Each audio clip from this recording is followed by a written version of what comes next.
there, friends, and thanks again for joining us here on Expanded Perspectives with me, Cam Hale, and of course, as always, joining me in studio es mi amigo, Mr. Filio, Kyle Filson. How's it going, everybody? We have got a treat. At least it was a huge treat for us to get to do this. We've been sitting on this for a little while, but this is something that we think you're really going to enjoy, especially if you like history, you like conspiracy theory, you really like, I guess you could say, anything fringe that has to do with history. You're going to enjoy this, and this is something that we've all heard. We got to speak with a good friend of ours named Mr. Mike Campbell. Now, Mike wrote the book Amelia Earhart, The Truth at Last, and it is an amazing book. Now, this is the second edition that we're talking about, folks. Basically, it's a redo. It's got more information piled into it. So today's show runs a lot longer than normal. We're not going to do news. Sorry, we'll do news next week. We're not going to get into that. We've got way too much to discuss on this interview about Amelia Earhart. So in order to basically lay the plate out so we can all see what we're talking about, I'm going to throw it over here to mi amigo, Kyle. Tell these folks a little bit about Amelia.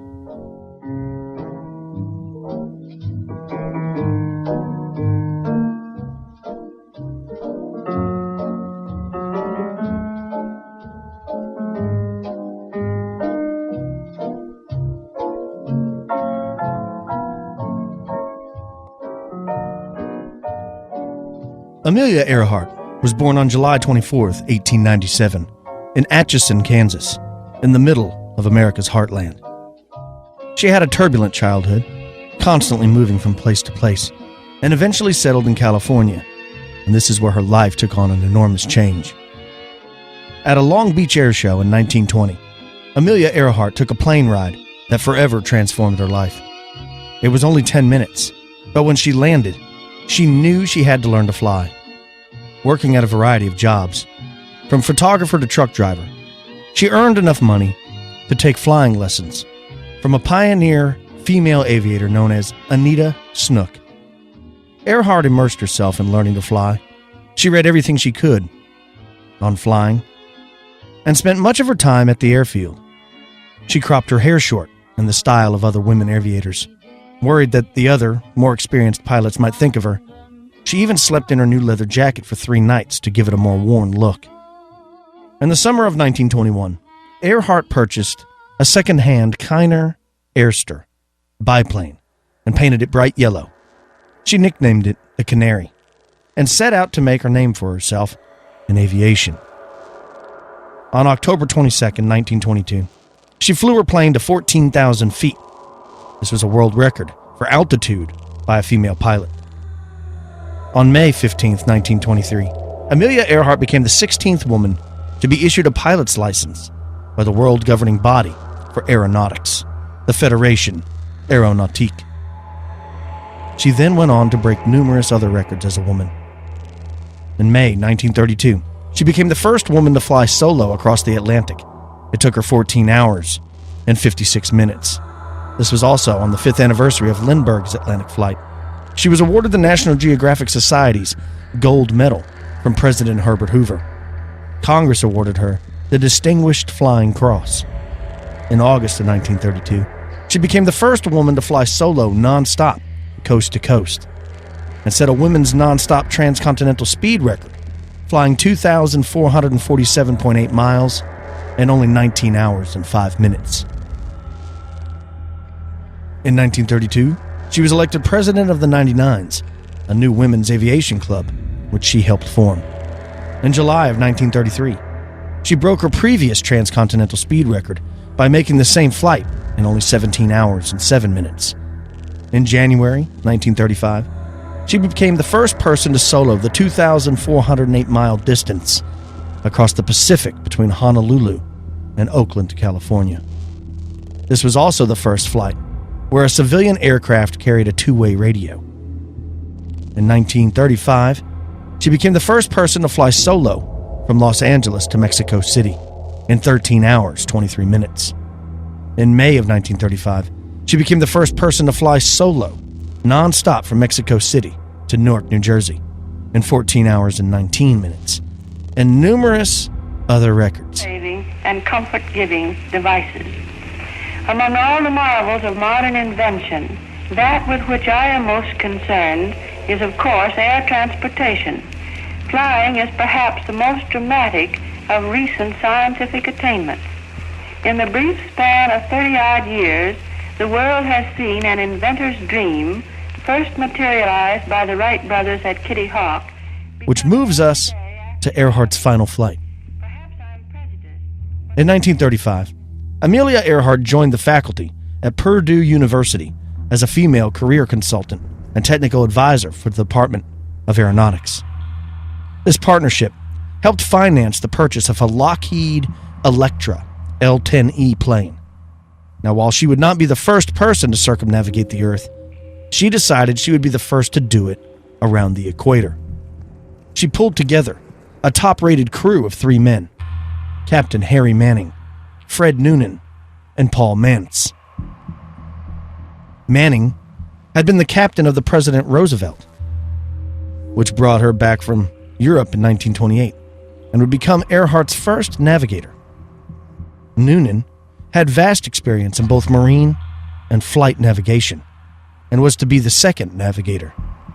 Mantz, a Hollywood stunt pilot, was chosen to be Earhart's technical advisor. The original plan was to take off from Oakland, California, and fly west to Hawaii. From there, the group would fly across the Pacific Ocean to Australia. Then, they would cross the subcontinent of India and on to Africa, then back to Florida, and then finally, back to California. On March 17th, 1937, they took off from Oakland on the first leg. They experienced some periodic problems flying across the Pacific and landed in Hawaii for some repairs at the United States Navy's field on Ford Island in Pearl Harbor. After 3 days, the Electra began its takeoff, but something went wrong. Earhart lost control and looped the plane onto the runway. How this happened is still the subject of some controversy. Several witnesses, including an Associated Press journalist, said they saw a tire blow. Other sources, including Paul Mantz, indicated that it was pilot error. Though no one was seriously hurt, the plane was severely damaged and had to be shipped back to California for extensive repairs. In the interim, Earhart and Putnam secured additional funding for a new flight. The stress of the delay and the grueling fundraising appearances left Amelia exhausted. By the time the plane was repaired, weather patterns and global wind changes required alterations to the original flight plan. This time, Earhart and her crew would fly east. Captain Harry Manning would not join the team due to previous commitments, and Paul Mantz was also absent, reportedly due to a contract dispute. After flying from Oakland to Miami, Florida, Earhart and Noonan took off on June 1st from Miami, with much fanfare and publicity.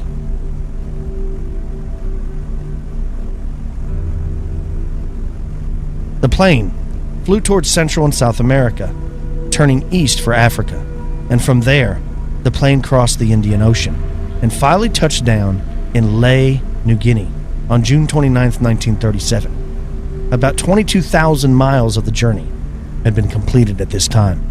The remaining 7,000 miles would take them over the Pacific.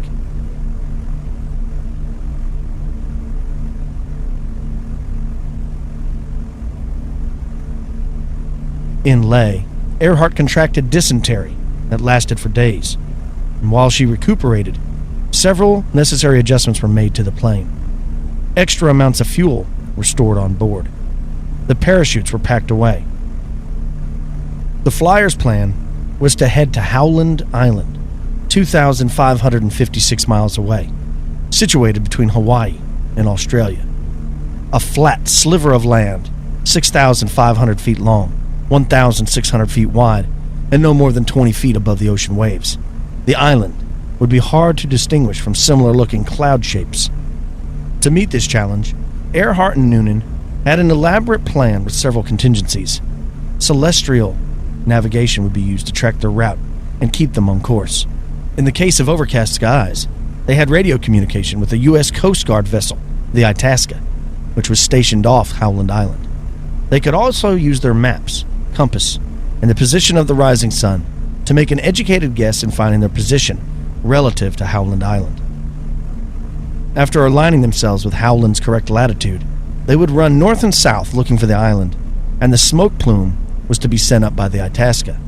They even had emergency plans to ditch the plane if need be, believing the empty fuel tanks would give the plane some buoyancy, as well as time to get into their small, inflatable raft to wait for rescue.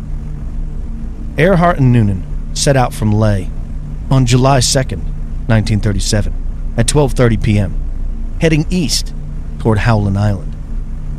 Though these flyers seemed to have a well-thought-out plan, several early decisions led to grave consequences later on. Radio equipment with shorter wavelength frequencies were left behind, presumably to allow for more room for the fuel canisters. This equipment could broadcast radio signals much farther than the ones they were using. Due to inadequate quantities of high-octane fuel, the Electra carried about 1,000 gallons, 50 gallons short of full capacity. The Electra's crew ran into difficulty almost from the start. Witnesses to the July 2nd takeoff reported that a radio antenna may have been damaged during takeoff. It is also believed that due to the extensive overcast conditions, Noonan might have had extreme difficulty with celestial navigation. If that weren't enough, it was later discovered that the flyers were using maps that may have been inaccurate. According to some experts, evidence has been shown that the charts used by Noonan and Earhart placed Howland Island nearly 6 miles off its actual position. These circumstances led to a series of problems that couldn't be solved. As Earhart and Noonan reached the supposed position of Howland Island, they maneuvered into their north and south tracking route to find the island. They looked for visual and auditory signals from the Itasca, but for various reasons, radio communication was very poor that day. There was also confusion between Earhart and the Itasca over which frequencies to use, and a misunderstanding as to the agreed-upon check-in time. The flyers were operating on Greenwich Civil Time, and the Itasca was operating on the Naval Time Zone, which set their schedules 30 minutes apart. On the morning of July 3rd, 1937, at 7:20 a.m., Amelia reported her position, placing the Electra on course at 20 miles southwest of the Nikumaroro Islands.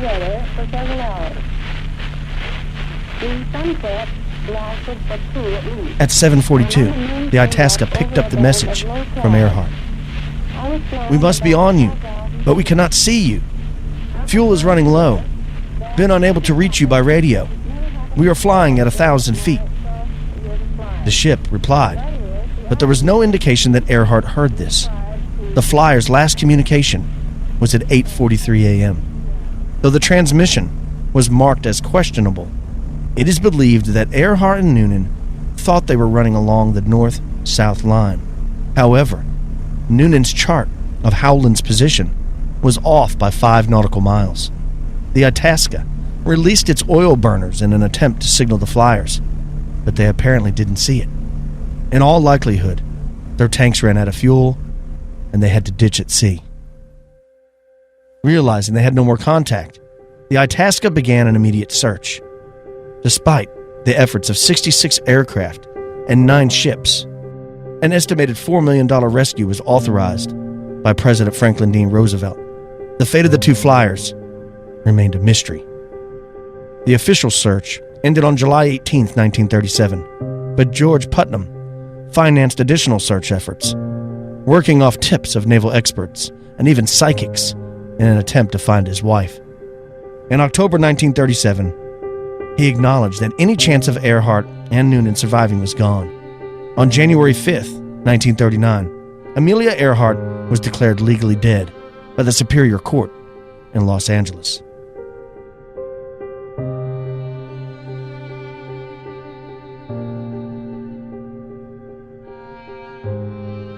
Now, this is the official story we've all been told about Amelia Earhart and her disappearance. But on today's show, we have a very special guest, a man named Mike Campbell. He's an authority on Amelia Earhart, and this is not a conspiracy theory. We want to let everyone know that this is not a conspiracy. It is known what happened to Amelia Earhart. He has uncovered it along with the work with several other men. They've found out what really happened to Amelia Earhart and Fred Noonan on that tragic day. So without further ado, let's get into our interview with Mike Campbell and his new book, Amelia Earhart, The Truth at Last, 2nd edition. All right, folks. Now, for 78 years, the disappearance of Amelia Earhart has been among the most misreported, misunderstood, and misrepresented events in American history. And our government has lied to us repeatedly and constantly about what actually happened to her. And we have today with us a wonderful researcher and a man who's dedicated himself to getting this information out, Mr. Mike Campbell. Mike, how are you doing? Hi, guys. Hi, Cam and Kyle and Cam. Thanks so much for your interest in this story, and thanks so much for inviting me on your program. Mike, I have to tell you, this we cover lots of stuff, and everybody that listens and everybody knows we're big history junkies. We love all the stuff that we do. We cover everything, but history is what it always gets us.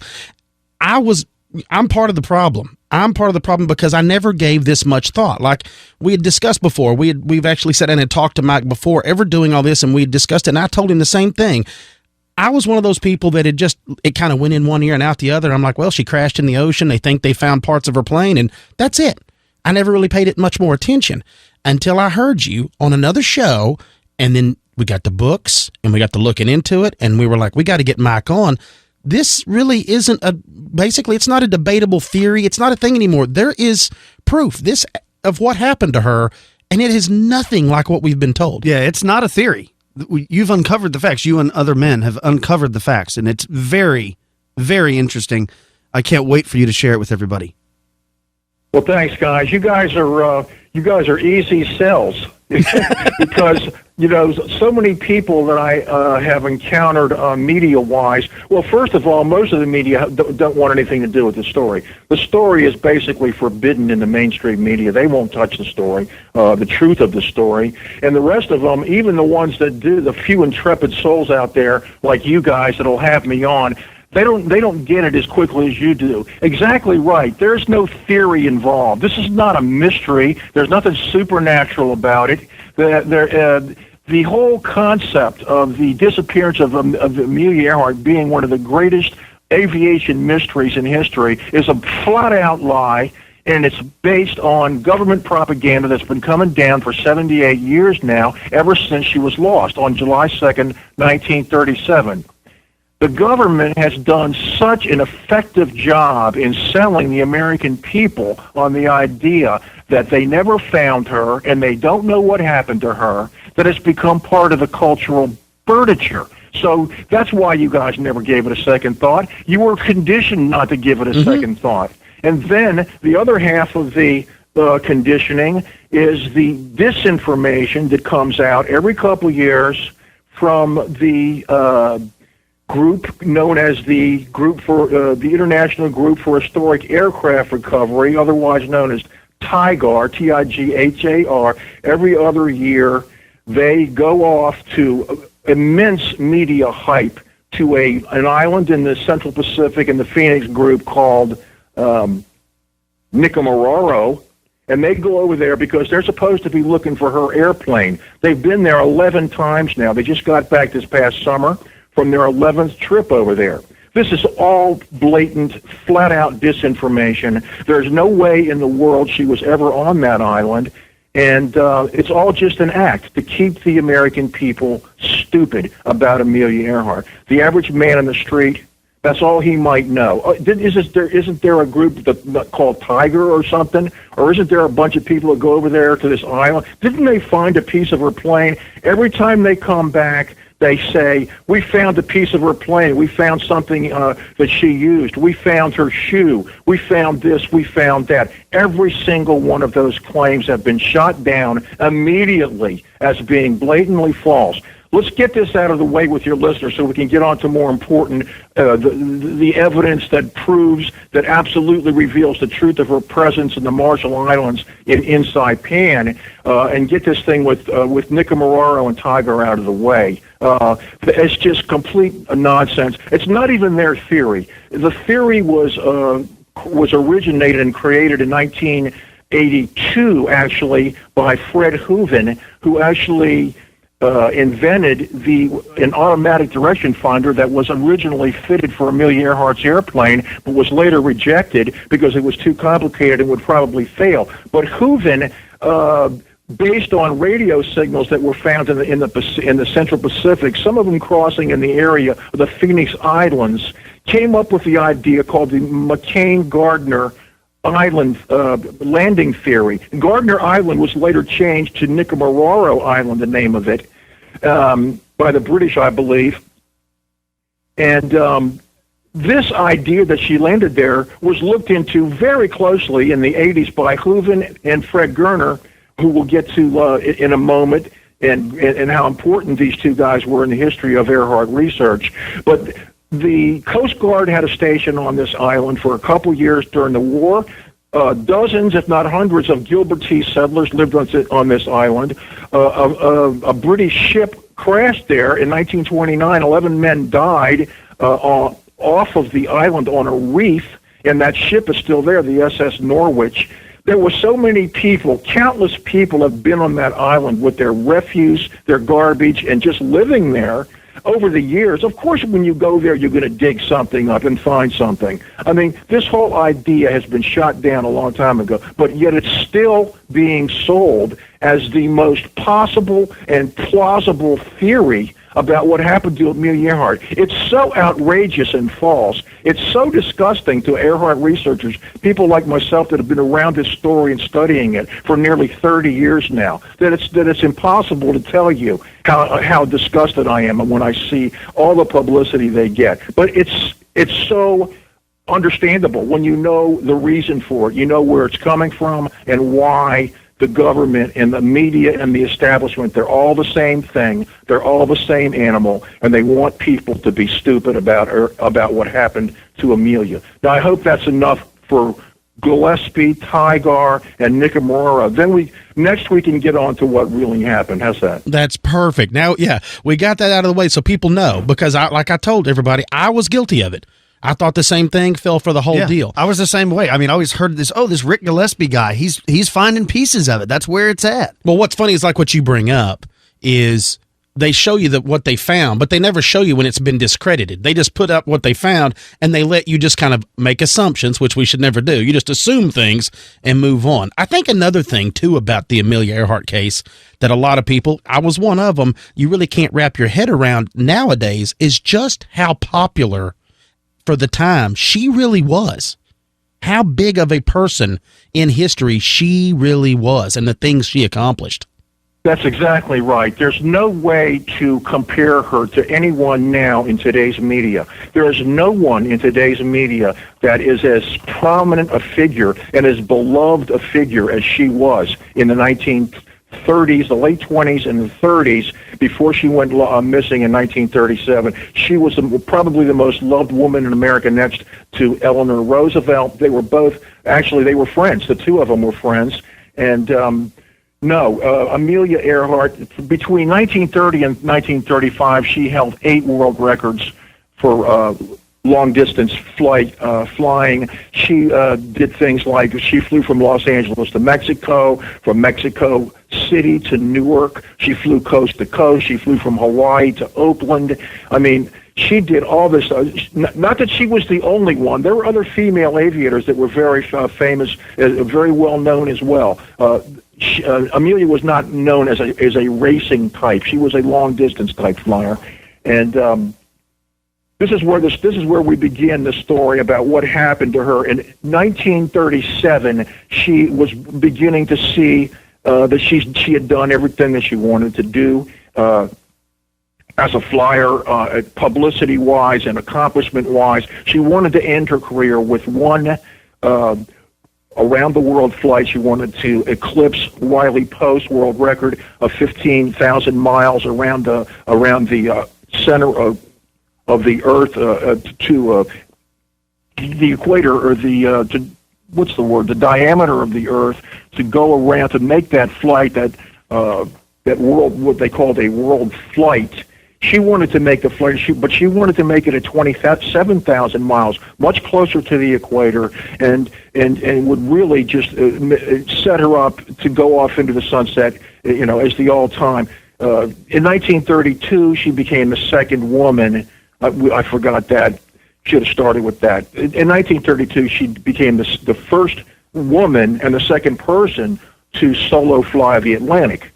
Lindbergh being the first in 1927. So, and when she did that in 1932, she was the toast of the world. I mean, she owned the world then. I mean, she was just, everything was Amelia Earhart, okay? And then in 1937, she wanted to go off and do one final swan song and do this flight. And she wound up, and everything went pretty well until she got to Lae, New Guinea. Lae, New Guinea was her stopping off point from Darwin, Australia, and her flight, her direction was from west to east as she went around the world. Her first flight attempt, she crashed on her first flight attempt from Luke Field in Hawaii, and that was in March 1937. They switched the flight direction. All these things can be found in any bio of Amelia Earhart. In fact, we have so little time really to get into all this, but let's get back to Lae, New Guinea. She was in Lae, New Guinea. They landed there June 30th, 1937. They waited a day because of weather. And then on July 2nd, 1937, she took off from Lae, New Guinea at 10 a.m. Now, her target was Howland Island, 2,556 miles in the middle of the Pacific Ocean. The flight had never been done before, but there was a landing strip that had been made on Howland Island by FDR. Franklin D. Roosevelt had sponsored the project.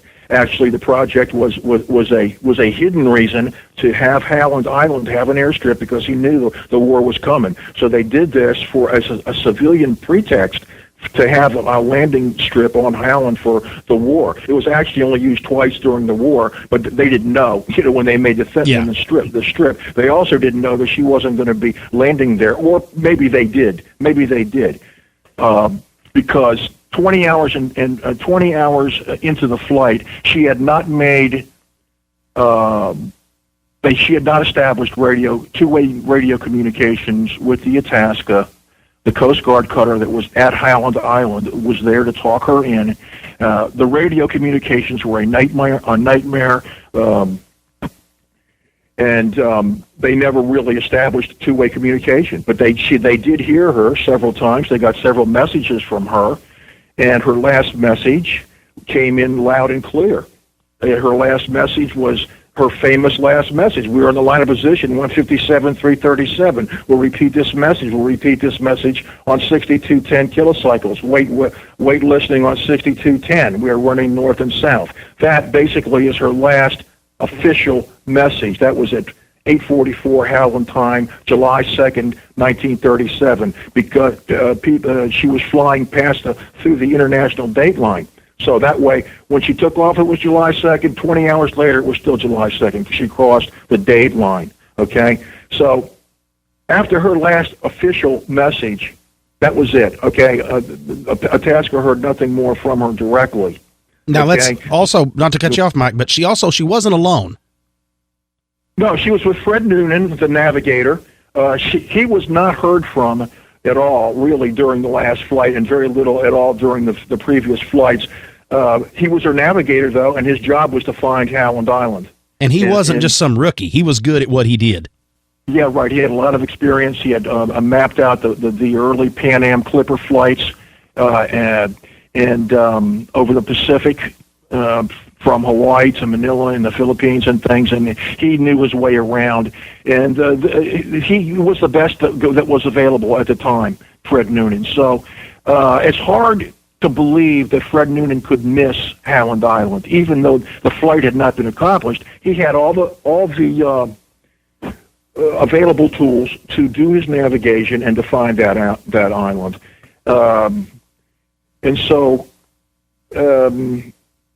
nothing was heard from her. The Navy did a search. They searched for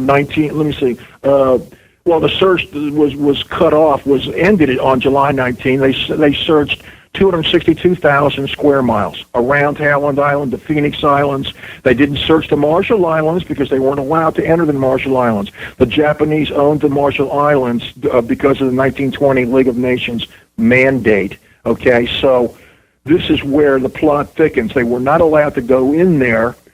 In fact, Amelia Earhart landed at Amelia Atoll in the Marshall Islands. That's what happened. She landed there sometime on the 2nd of July. We believe it might have been about noon. Could have been noon to 2 o'clock p.m., something like that, because she was seen. And we know what happened to her. She was picked up by a Japanese fishing boat. She was transferred to the Japanese survey ship Koshu, Koshu. The Koshu took her to Jalawit, where she was administered to by, actually, Fred Noonan was injured. His head was injured and his knee was injured. He was administered first aid by Bilamon Amaron, one of the foremost witnesses here in the Marshall Islands. But we can trace her movements from Amelia Atoll to Saipan with witnesses every step of the way. And we do this in my book. Now, my book is not the first book to do this, okay? We just bring everything together better than it's ever been brought together before. Now, the best way to look at the modern-day search for Amelia Earhart is to go back to 1960 with Paul Briand's book, Daughter of the Sky. In the last chapter of this book, Briand's book was supposed to be just a flat-out biography of Amelia Earhart. If you go to Amazon and you do a search on her name on Amazon, you'll get 2,600 results today. 2,600. I don't know if there's 2,600 books or it's 2,600 books that have her name in them. I think she must be predominant in at least in that many books. I'm sure that at least 1,000 books have been written about her life and biography. However, when you talk about her disappearance and what happened to her, you're talking only about a handful of books that have been actually written about her that present the truth of what happened to her. This is what is so incredible about this story, about the Earhart story. This is what is more unique about her story than any other of the modern mysteries that we have on our hands. Hundreds of books have been written about the JFK hit, which most people will come to mind as one of the great mysteries, okay? But hundreds of books have been written about what happened to him and who probably did the shooting, and it wasn't Oswald. And so many people have weighed in, but it's such a complex, the JFK thing is such a complex thing, but there's been so much done. With the Earhart thing, there's been so little done, and there's a reason why there's been so little done. There is a very good reason.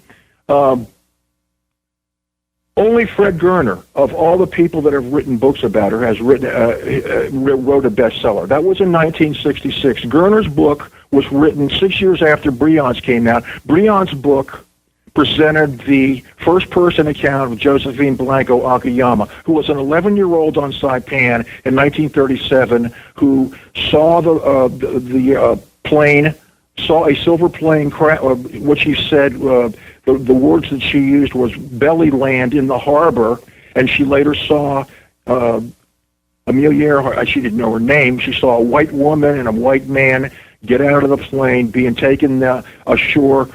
They were ashore. Other people saw them being taken ashore. There weren't that many witnesses, actually, because to their landing. Okay, this is one of the complicated parts about it. Did they come in a seaplane, or did they get there in a land plane that was in trouble and then landed at Tanapak Harbor? Because none of the witnesses ever used the word seaplane. But we have certainly been able to establish, just through Goerner's book in 1966, Goerner went to Saipan 4 times, beginning in 1960. He was a San Francisco radio newsman. And he heard her story, in Briand's book. And then a guy named Linwood Day from the San Mateo Times went and interviewed Josephine, did a series of stories about her account. And one of those stories was headlined, San Matean says Earhart executed on Saipan. 140 headlines, May 27, 1960. This was big stuff in 1960. This was really, shaking the rafters all around the nation when Day's story started coming out. Well, Goerner got a hold of that, and he went and he saw Josephine. He believed her, and then he went to Saipan himself. He was a KCBS newsman. He went 4 times before 1965, and actually he went 4 times before 1963. And then he wrote his book, and it was published in 1966, called The Search for Amelia Earhart. Now, that book absolutely established her presence on Saipan with Fred Noonan in 1937. Goerner interviewed hundreds of eyewitnesses and found 13 who absolutely corroborated her story. Most of the eyewitnesses these are all, we're talking about native Saipanese now, people that don't have the language or anything. He used 3 Catholic priests to translate the native witnesses when he interviewed them on Saipan in 1960.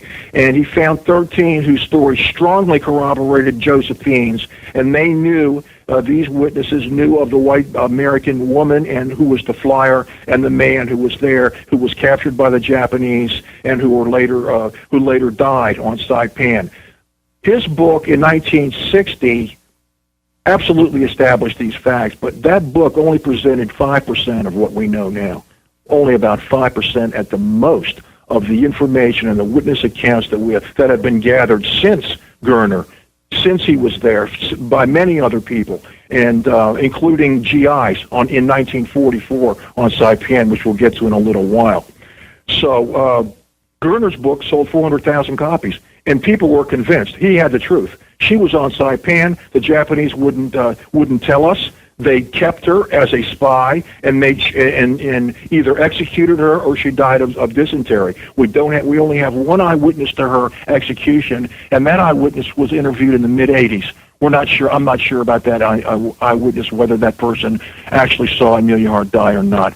It's possible, but if that's the case, that means that she lived 7 years, and every other witness that we have are secondhand witnesses that were told that she died within a year or 2 at the most of her coming to Saipan. You see, the Saipanese people were not supposed to know about this at all. There were only a few at Tanapak Harbor, which was a security area, a very secure area that the Japanese had. They were building up for the war. They were doing construction of a seaplane. They were doing things in that area. It was a seaplane base, and it was a restricted area. So there's only a few Saipanese that knew about it to begin with. And many of the other ones that were told about it, and even maybe some of the ones that saw it, never went on record. Were too afraid to tell Goerner what they knew, because in 1960, they were only 15 years removed from the war, and they were not at all sure that the Japanese wouldn't come back and have their way with them, and that they would be killed for what they told. People were killed in the Marshall Islands for what they knew about Earhart, and for other things too. When the Japanese came into the Marshall Islands on Kwajalein Line, the Japanese were barbaric and they were very cruel, and they would kill you with a drop of a hat if they didn't like you.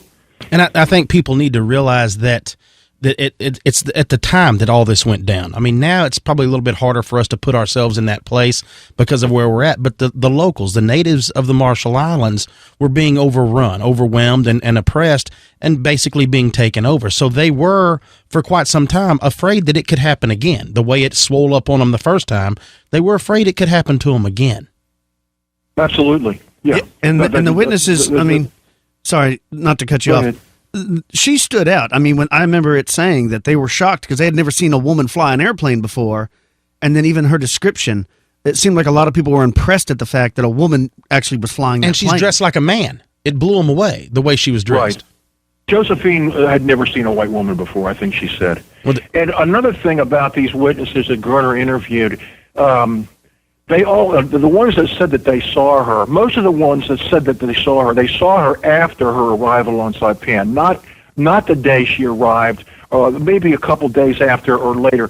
Some saw her at the hotel, Royakan Hotel, where the Japanese kept their political prisoners and other ne'er-do-wells, people that it was like a makeshift prison. Other people, there was another a key witness named Jesus Bakasalas that saw her at the Garapan prison, where the Japanese kept their worst prisoners. He saw her there, and he saw Noonan there as well. But all the witnesses identified her from a photo lineup of 10 photos or so. So, she was identified absolutely and positively. It wasn't just a sort of thing. Goerner made sure that they knew, that he knew exactly, and that he corroborated this identification of her. It's not just being some white woman, but exactly who it was, and it was her. Because there weren't any actually on the island at the time that we know of. There were no white women on Saipan. It was a Japanese, solely owned subsidiary of the League of Nations, and the only people there were the Saipanese, who were native islanders, and they didn't look anything like white women. And I think it's important to mention, too, that it was even reported in, the San Mateo Times, even reported of what had happened back in the 60s, that she had died on Saipan. Oh, yes, absolutely. All of this was reported in the San Mateo Times. I have the front page of the San Mateo Times from July 1st, 1960. And it's in 100-point headlines, and it's Linwood Days. It is it's the peak of the crescendo of when Goerner was there, his first trip there, and I have this framed on my wall. It says, Amelia Earhart, mystery is solved. And then underneath that, famed aviatrix died on Saipan. That headline from July 1st, 1960, is just as true today as it was then, okay, big picture-wise. Now, Josephine was told that she was shot right away, that the white woman was shot and executed right away. Well, that's not so. We found that is not what happened. She did not get executed right away. She was told that by Japanese soldiers who were not ordinarily noted for their complete honesty in all matters. So that part of the story was not right. She was not executed right away because we have several other witnesses that saw her at the hotel, for example, at the prison. She visited with one. She gave one a ring. The ring was lost. Of course, Goerner tried to find the ring. The ring was lost. And other people came in Goerner's wake to do their own investigations. Joe Gervais and Robert Dinger were on Guam in 1960. They had witnesses from Guam that were on Saipan. They corroborated the story.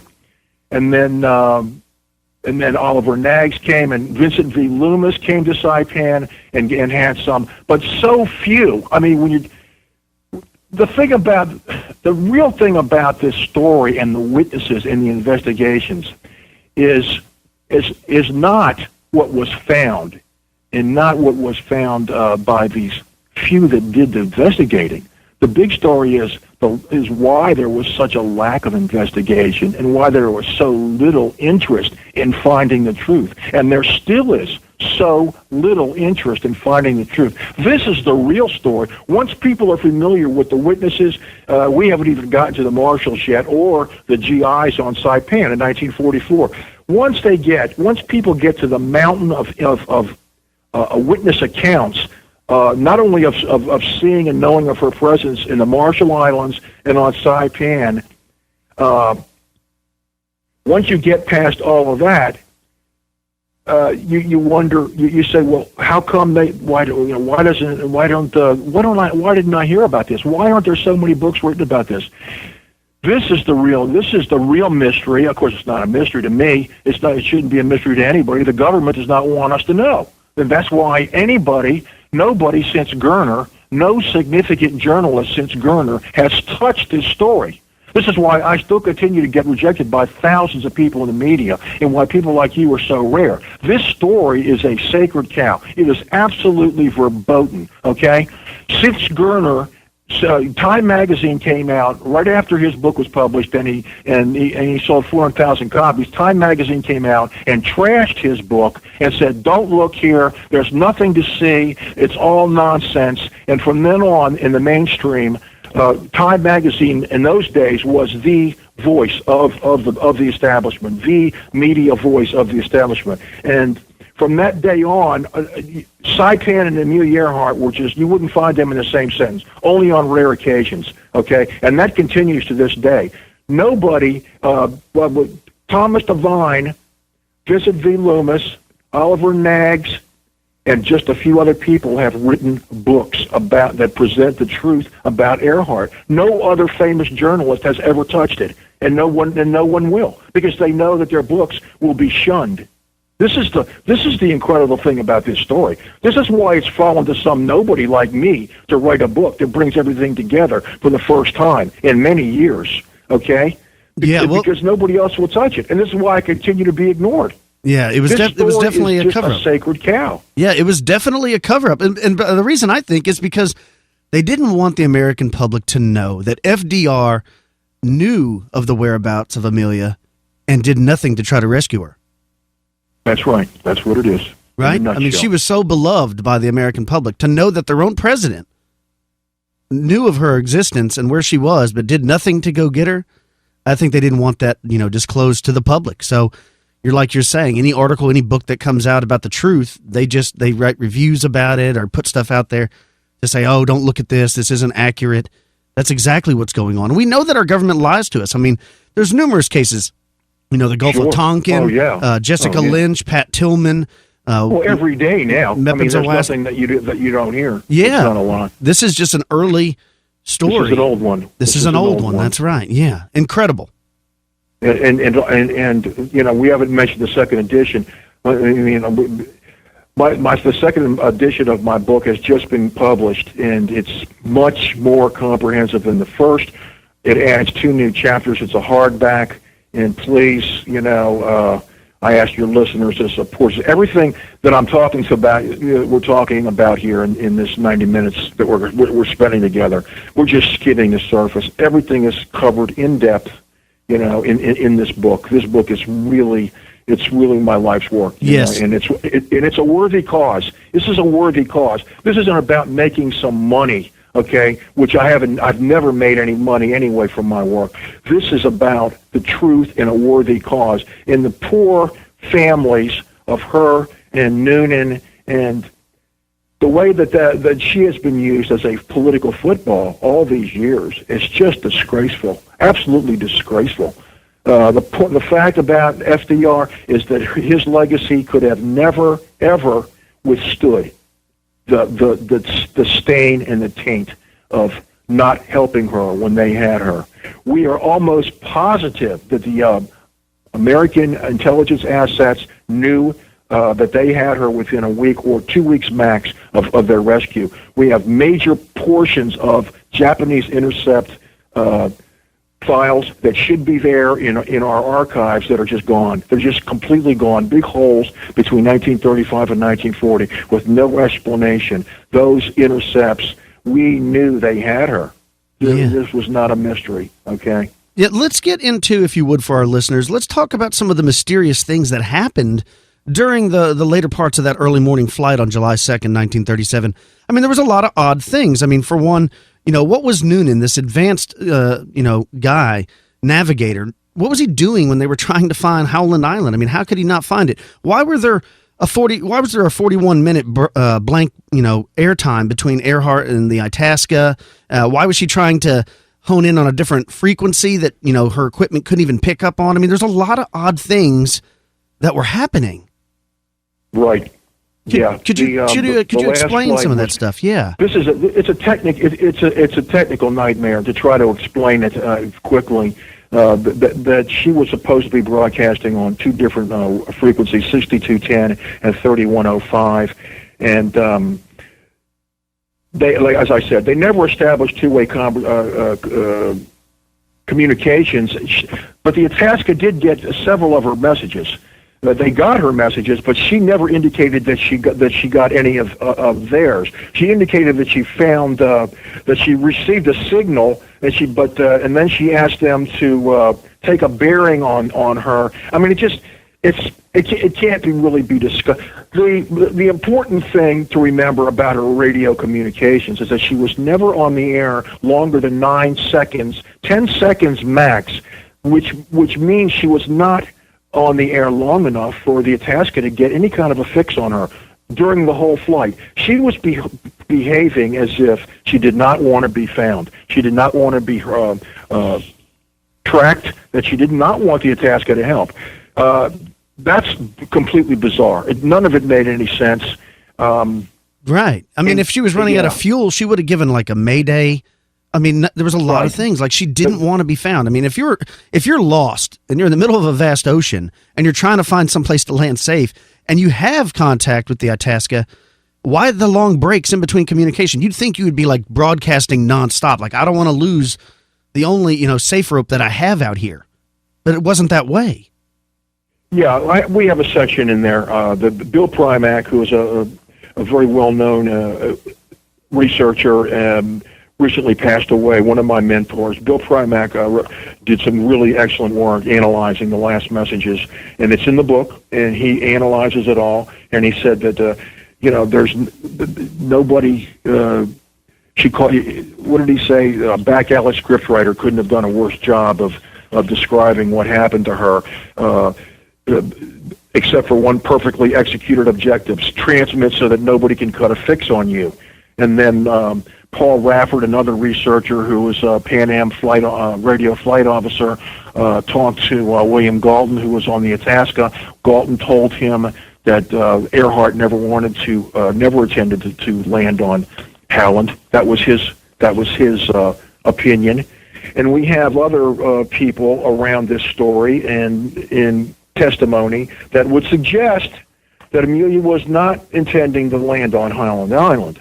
We don't know for sure if that was the case. We don't know positively that she was asked to maybe possibly overfly Truk Island to see what the Japanese were up to, because they had their major naval base in the Marshalls was on Truk Island then. It was called the Gibraltar of the Pacific. We had very little intelligence, according to what I've heard, and possibly she could have been asked to overfly Truk. That would have extended her flight from 2566 to about 3,200 miles, really pushing the envelope. If that was the case, she might have run out of gas and then was forced down at Millie.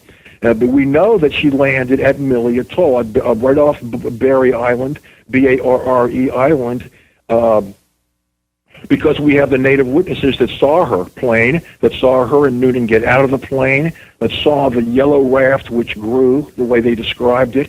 Only could have been an inflatable life raft.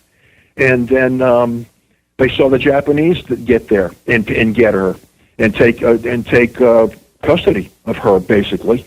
So we know that she landed in Millie, and recent work has also indicated that we have some artifacts that were found in the island, the little tiny island surrounding Barre Island, called the Endrikins.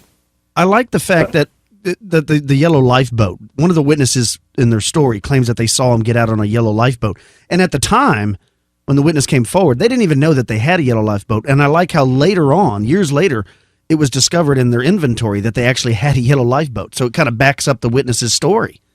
Absolutely. And then we also have to tell your listeners that everything that we're talking about here, we're just skimming. All these are called threads. They're just anecdotes, and everything just adds up. Another one of the major ones was when Noonan was seen burying a silver case under a canal tree, Kanal tree, on one of those tiny islands.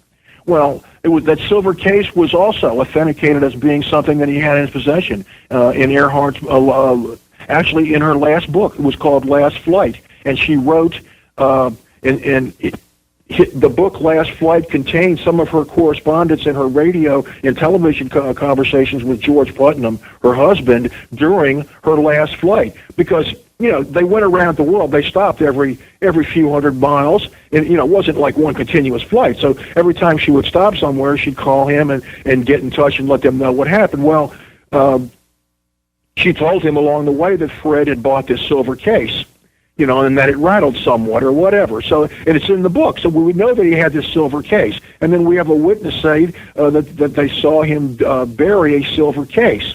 Then here comes Oliver Knaggs in 1982 with a metal detector, and he finds this clump of silver, or clump of metal under a canal tree, and he digs it up. It's all misshapen, and it doesn't look like a silver case or a tin case at all. However, when he took it back and it was analyzed in South Africa by the metallurgical people at the University of South Africa or something like this, they said it was a fine steel.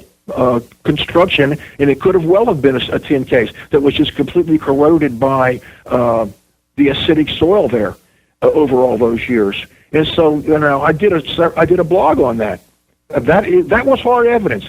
There's no other way that manufactured modern day metal would have been found under a canal tree on that island in those circumstances. There's what other way? How else could you possibly explain it? I don't know. I mean, maybe some people could say the Japanese were there and they buried something there. I guess that's possible, but I don't believe it. I believe that they found what was left of Noonan's silver case. And I even like, well, and there's another part too that I love.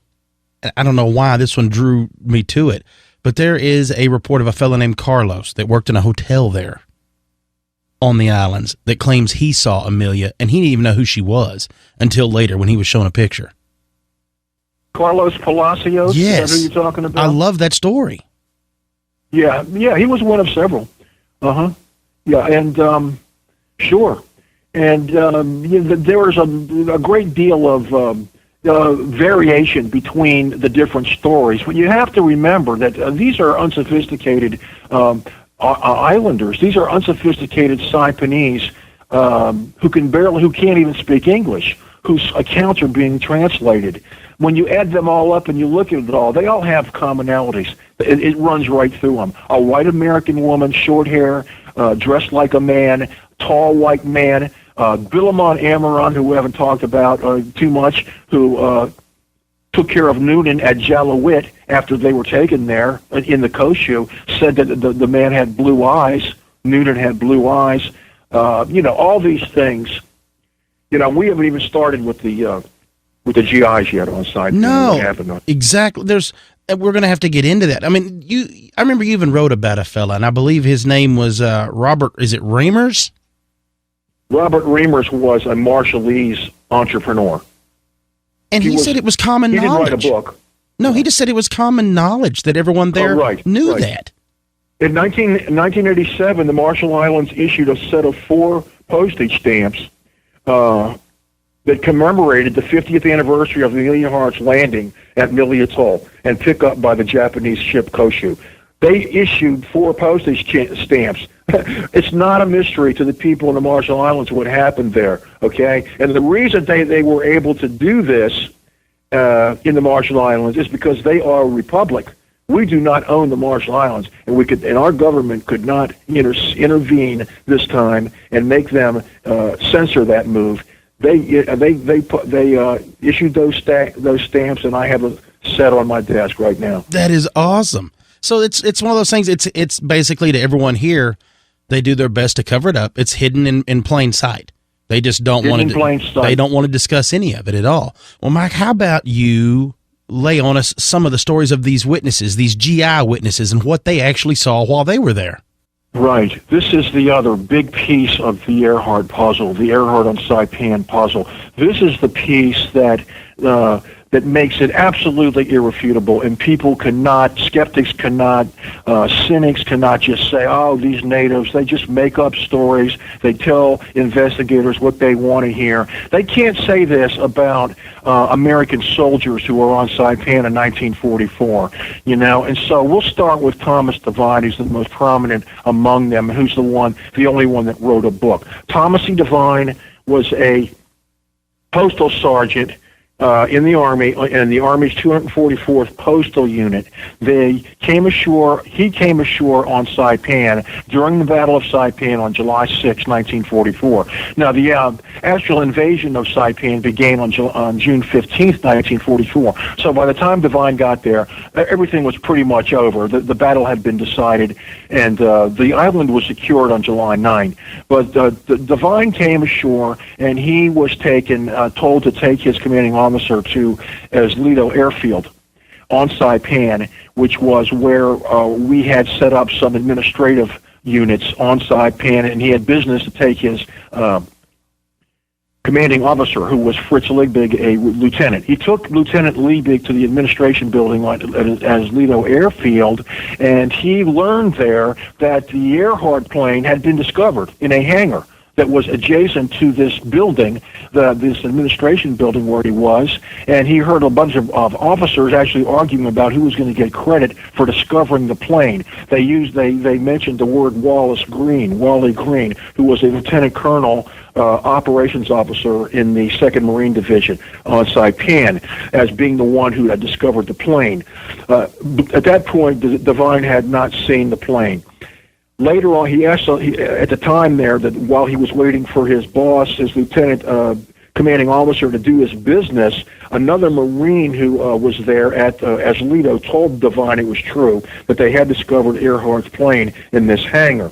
Now, later on that day, Devine saw the plane in flight. He says that he saw the plane in flight, and he saw NR 16020, Earhart's registration, international registration numbers on the underside of the wing of the airplane. He saw the plane land at Lido Field. Shortly afterward, he walked over there to Lido Field with another guy, with a fellow soldier named Private Paul Anderson, and inspected the plane. Actually, stepped on the plane. On the wing of the plane, looked inside, saw a bunch of broken glass, identified the plane as NR 16020, and later on that night, or at the time that he saw the plane at the airfield, he saw a photographer come out, took his picture, and he also saw a man with a bandolier of ammunition. This is all very sinister and cryptic stuff. Devine left at that point. He knew that he was told the airfield was off limits. He wasn't supposed to be there. Later on, he heard an explosion coming from the airfield. He went back and he saw that the plane was in flames. And it was the same plane that he saw. That he seen. It was Earhart's Electra, and it was in flames. Now, this is what Devine experienced. Now, other people also were aware of the burning of the Electra on Saipan. This was a direct order. It came down from FDR in the White House. It came down through the chain of command. It was carried out by, I suppose, Lieutenant Wallace Green, the operations officer, and other people knew about it, and some people actually saw it. We have them in their accounts in the book that the plane was strafed. First, it was covered with gasoline, and then it was strafed, and by the time it finished burning, it was not in a recognizable condition. It was aluminum, however, so it wasn't totally destroyed. Later on, Devine said that the plane was bulldozed. Several months later, was bulldozed into a huge hole at Oswego Airfield with other garbage from the war, mostly ruined Japanese aircraft that were destroyed during the invasion, because we had an incredible naval bombardment of Saipan. Most of those planes were destroyed, and it was just a big mess, and it was like hundreds of tons of metal. And so that's where the Electra is now. It's underneath Saipan International Airport, because its Lido Airport became Isley Field, and then it became Saipan International Airport. And that's where the Earhart plane is now, and it will never, ever be recovered. Yeah, they're not getting that. It wouldn't be recognizable. Yeah, they're not dragging that out of there. That's awful. That's awful convenient, isn't it, that they burn it all down and then just blow up stuff around it and be done with it? Yeah. I mean, you possibly could find a tag, a construction tag that would identify the plane as being the Electra, but that would be even tougher than finding a needle in a haystack. And first, you'd have to get permission to dig, and you'd have to know where to dig. In hundreds of acres, we don't know where the plane was buried. So it's gone. It's just gone. That's it. So Devine came home with this story, and he expected to hear about it in the papers, and he never did. Soon, he realized that this was not supposed to be known, and it started to bother him. And when he heard about Goerner in 1960 and Josephine's revelations, in 1960, Devine went to the Office of Naval Intelligence in Hartford, Connecticut, told him their story about what he had experienced relative to not the plane. He told them about his being told by an Okinawan woman in 1945, about a year after the burning incident, because he stayed on the island with the garrison force on Saipan, and in August of 1945, about a week or two before he was supposed to go home, He was told by an Okinawan woman about a white man and white woman that came from the sky that were buried at a certain place. He went and told the Hartford Office of Naval Intelligence about this because he heard about Goerner and Goerner's interest in his Saipan investigations, and Goerner was being told by some people there about the grave, about where they thought that she was buried. Okay, so all these different stories about where they thought Amelia Earhart's grave was. None of this information, okay, is being made, has ever been made available to anybody in the last 40 years. Ever since Time magazine, the door's been shut tight. All this information, you have to go find it. I mean, you can find it.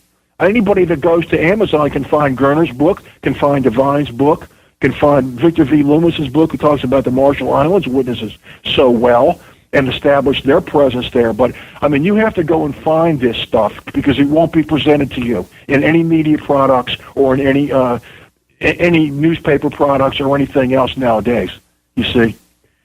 So after Devine wrote his book in 1987 called Eyewitness, the Amelia Earhart Incident, Devine asked at the end of his book, he asked any other GIs that were on Saipan at the time that knew what he knew or knew other things about the plane, about Earhart being there, to come forward.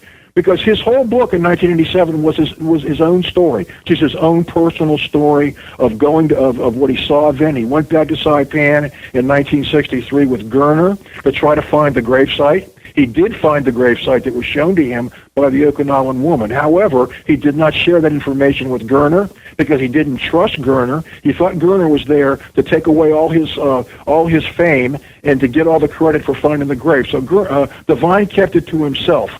They had very bad blood between them, and he thought he'd get back there someday to get the grave and to excavate the grave.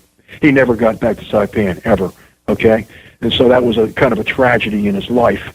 But he should have trusted Goerner a little bit more because there was plenty of fame to go around for both of them. If they would have dug the grave up and identified those bones as being Earhart and Noonan, the whole story would have been over, and we wouldn't have this. But in fact, I don't believe that was the right site, the one that the Okinawan woman showed him, because we have other information from other GIs, Billy Burks and Edward Henson Jr., Marine privates on Saipan, that excavated a grave site on Saipan in late July, early August 1944, under the direction of a Marine intelligence officer by the name of Tracy Griswold.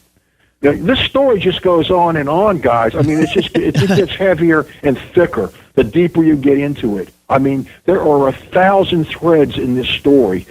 If she crashed in the ocean like the government wants us to believe, or landed on Nikumaroro like Tigar wants us to believe, how could all of this stuff been created out of thin air? How could have all of these accounts and these stories been where did all of this come from? If she went in the, I mean, this is a common sense thing. This is This is a common sense deal. It's like you said earlier, it's a secret hiding in plain sight. There's no mystery. In the big picture, there are certain mysteries, sure. Well, there's tons of threads. There's tons of threads, like you said, that you've lined. It's one of those things that you always, it's like you see in the old movies where they'll put a picture and then they've got like thumbtacks with yarn going to each one, and could this tie to this, to that. It all ties together. If you look at one individual thing, it may not look like it. But when you look at each one, you take each one and put it on a scale, before long, it tilts all in one direction. Oh, absolutely. And the thing is that all the other theories, they're these things that are actually called theories are not theories. They're just lies. Because under the slightest bit of scrutiny, technical scrutiny, they break down into smoke. There's nothing there. There's absolutely nothing. There's nothing there to support crash and sank. Not an oil slick or anything else was found in 262,000 square miles. If she crashed and sank, something would have showed up. Something would have. She was too good of an aviator to go straight down in the drink in a plane like that. Something would have been found. Same thing on Nikumaroro. Something would have been found. It's just everything breaks down into smoke. There's nothing. There are no competing theories. and that's how I wind up my book, Amelia Earhart, The Truth at Last, the second edition. For your listeners, please get the second edition. The final chapter, I have a huge subheading called No Competing Theories. And then I have another subheading called The Big Lie. The Big Lie. The Great Aviation Mystery. That is the big lie. Okay? There is no mystery. The government knows damn well what happened. Excuse my language. I get very passionate about this, I try to keep myself restrained. But, I mean, the more that you look at this, and I've been looking at this story now. I'm in my 28th year. In 1988 is when I started on this story. And I just, it's become part of me now, and because there's no one else doing it. There's no one else doing what I'm doing to get this out. There are a few other researchers that are doing extremely valuable work, but their work has not been published yet. There's no books. I mean, there's been nothing since my book in 2002, With Our Own Eyes, which presented the GI Eyewitnesses, which started with Devine. Devine, that book presented the 26 GIs that came to Devine and told him of their experiences.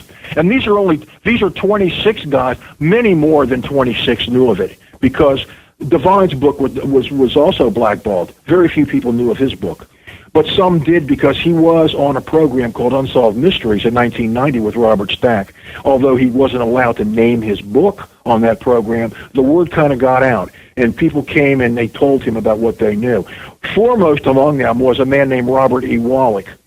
Robert Wallach was a machine gunner in the 29th Marine Regiment, 2nd Marines. He was in the second wave on to invade Saipan on June 15th. He was very fortunate that he survived, because everyone in the first wave was killed on June 15th. And it was really a bloodbath, much like what you saw in Saving Private Ryan. The same thing happened on Saipan on a smaller scale.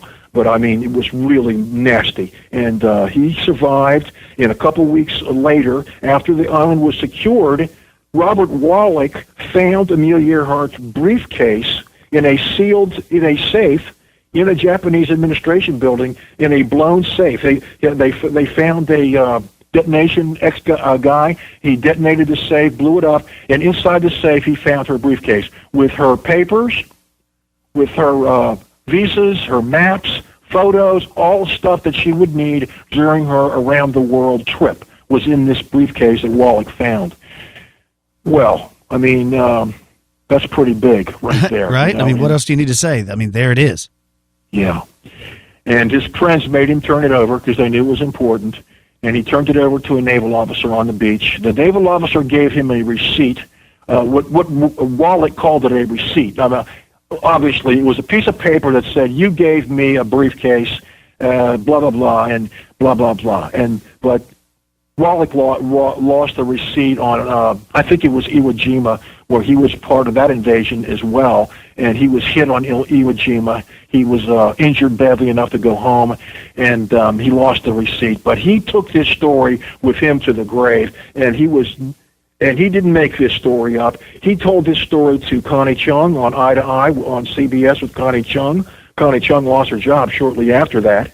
He told it to Robert Stack on Unsolved Mysteries. Unsolved Mysteries didn't last much longer. I don't believe that the powers that be were happy with that, because those were the last time anything about Saipan and Earhart was shown in any sort of mainstream media format. Robert Stack and in Unsolved Mysteries and Connie Chung. She had Robert Wallach on for maybe 10 or 15 minutes. That's it. That was in the mid-'90s. I think 1994. That was it, okay? And then, so Wallach took this story with him for the rest of his life. I became very close with him, and he sent me a lot of his things, sent me memorabilia and letters and articles and photos and his discharge papers, and told me his story. And the other 26, most of the GI stories are in my book, the ones that are significant. So, okay, after Wallach, we have Erskine Neighbors, who was a Marine code clerk on Saipan. He took top-secret messages, received top-secret messages in what they call the H&S Communications platoon, I believe, in the 2nd Marine Division. he received the message and decoded the message that the plane had been discovered. He also received a message that they intended to fly it, and later received a message that they intended to destroy the plane. Neighbors and a few of his Marine friends went to the airfield and saw the plane destroyed.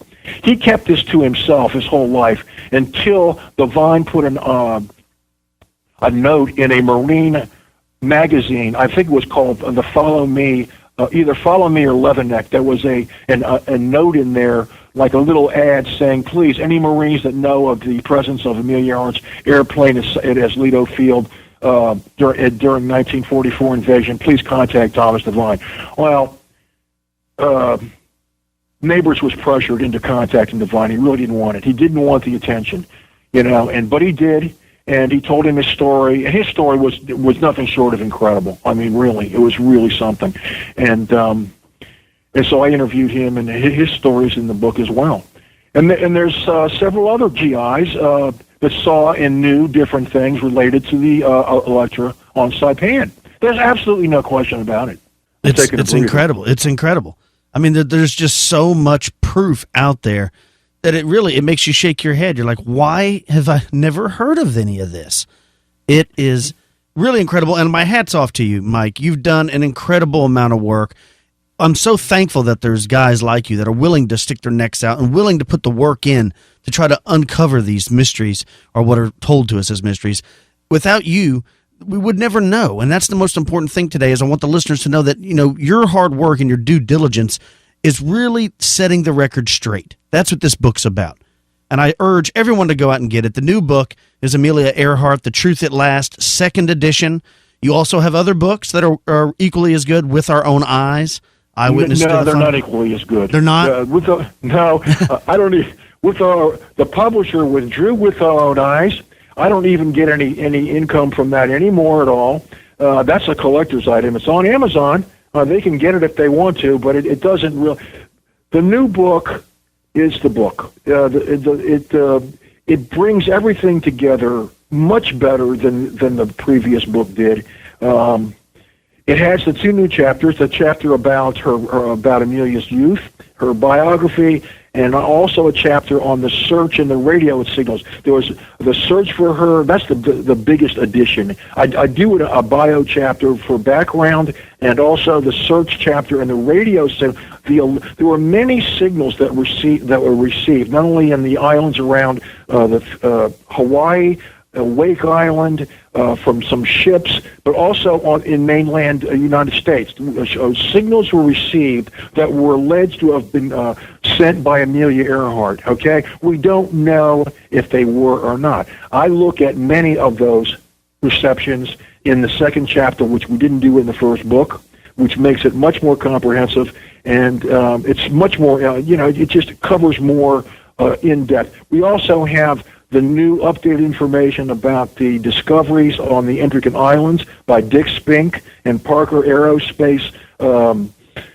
They found some artifacts that are probably from the Electra that won't probably ever be definitively proven to be from the Electra, because they don't have serial numbers on them. But when you use the deductive method, and you realize that no other planes were ever reported to have gone down in that area, it kind of leaves only the Electra as the only possibility. All other things too are rewritten, represented, reanalyzed. The new book is just infinitely superior to the 2nd book. And you're right. I've spent thousands and thousands of hours of my life on this. This is ever since I met Thomas Devine in 1980. Actually, I met him in person in 1990.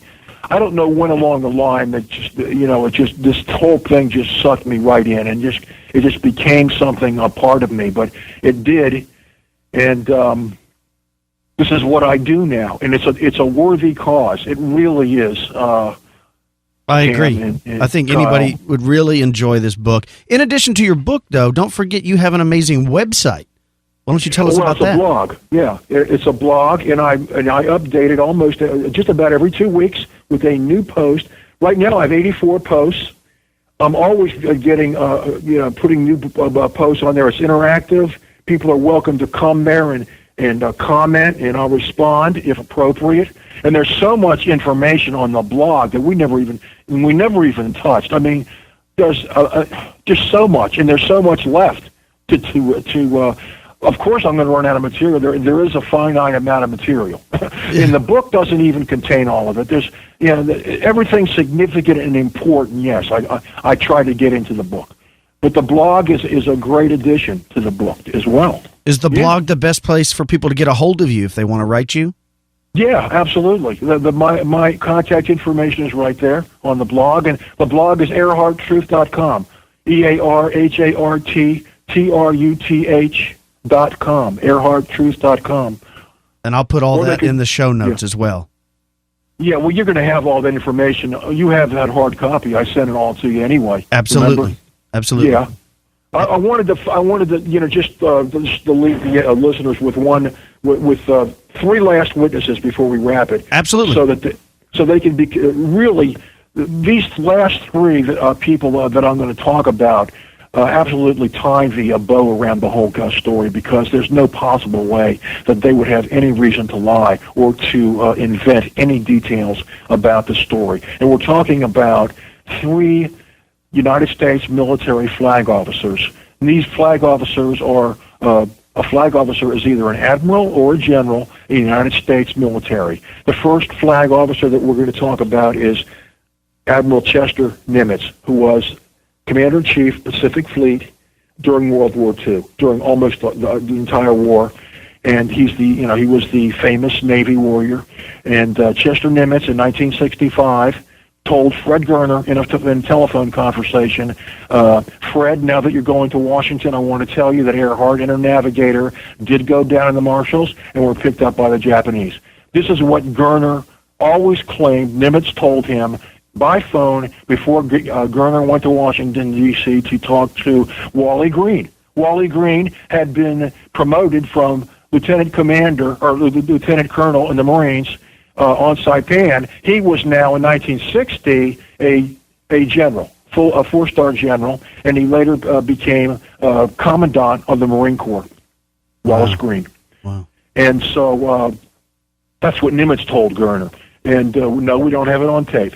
This is what Goerner claims, and this is what I believe. Then in 1966, several months after the Search for Amelia Earhart was published, Graves B. Erskine, who was also who was on Saipan. Wait a minute, that's right. Graves B. Erskine. He was a Marine brigadier general on Saipan in 1944. He was number 2 on Saipan during the invasion. He knew everything that was happening during the invasion of Saipan. This guy retired as a general, a 4-star general, Graves Erskine. He told 2 of Goerner's close associates at KCBS radio in November 1966, while he was waiting to go on the air with Goerner. He said, "It was established that Earhart was on Saipan. You'll have to dig out the rest for yourselves." He did not tell Goerner this on the air, okay? Because this was top secret stuff. He would have probably lost his pension, and who knows what else would have happened to him. But he did not tell him this on the air. He told them, his 2 associates, this in private. Then in 1971, General Alexander Vandegrift, the 18th Commandant of the Marine Corps, privately admitted the truth to Goerner in a handwritten 1971 letter. Quote, General Tommy Watson, who commanded the 2nd Marine Division during the assault on Saipan and stayed on that island after the fall of Okinawa, on one of my 7 visits of inspection of his division, told me that it had been substantiated that Miss Earhart met her death on Saipan. That is the total knowledge that I have of this incident. In writing to you, I did not realize that you wanted to quote my remarks about Miss Earhart, and I would rather that you would not. Okay, now we know from after talking for an hour and a half, that Alexander Vandegrift knew a lot more than he just said to Goerner, and he knew a lot more than he claimed Watson told him. Vandegrift, Erskine, and Chester Nimitz all died within a few years of their revelations to Goerner. All 3 of them died, all by natural causes. But they were all wanted to encourage him and to tell him that he was on the right track, and all knew none of them wanted their information to get out in public. None of them did. So that's why they did it in the ways that they did it. But there's no question that Vandergrift, Erskine, and Nimitz all knew more than they told Goerner. So there we have it. I mean, Yeah. I don't think a better case could be made than we make in Amelia Earhart, The Truth at Last, for the presence of Earhart, Noonan in the marshals, and later on Saipan, and their deaths at the hands of the Japanese. We didn't get tonight, in our talk, we didn't get much into the FDR angle, but the FDR angle is covered. We even have a witness in the Oval Office that saw FDR issue the order, that claims that he saw. That's in the book as well. So please, to your listeners, thanks for listening, and please support this very worthy cause. There's no Amelia Earhart deserves much better than she's received over the years, much better than to be treated in the way that she has. Yeah, thank you so much for joining us here, Mike. We really appreciate it. Thanks a lot, guys. The future none can see.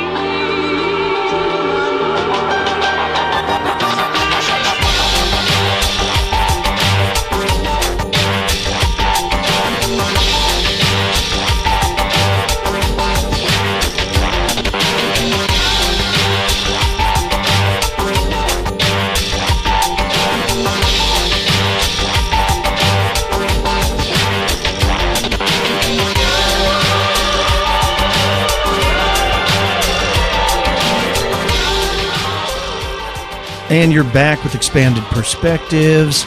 Fascinating story, Cam. What do you think? I loved it. Dude, it makes your head hurt.